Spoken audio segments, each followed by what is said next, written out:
विद्यार्थी मित्रांनो, वर्गमूळ तर आपल्याला काढता येतं, परंतु एकात एक जर वर्गमूळ आली तर आपण लगेच घाबरतो. परंतु घाबरण्याचं काही कारण नाही.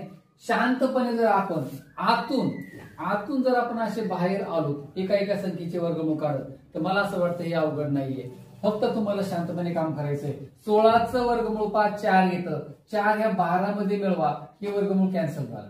12 4 16, 16चं वर्गमूळ 4 येतं, हे वर्गमूळ कॅन्सल करा आणि हे 16चं वर्गमूळ 4 या 12 मध्ये मिळवा. पुन्हा 12 4 16, 16चं वर्गमूळ 4 येतं, हे वर्गमूळ कॅन्सल करा, ते 4 इकडे मिळवा. 12 4 16, 16चं वर्गमूळ 4, पर्याय क्रमांक 2.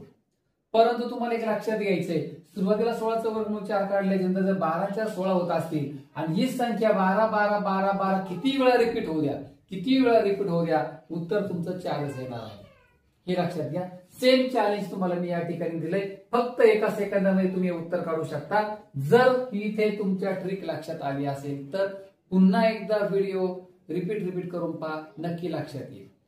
धन्यवाद. व्हिडिओ आवडला असेल तर नक्की लाईक करा, शेअर करा आणि चॅनलला सबस्क्राईब मात्र जरूर करा. धन्यवाद.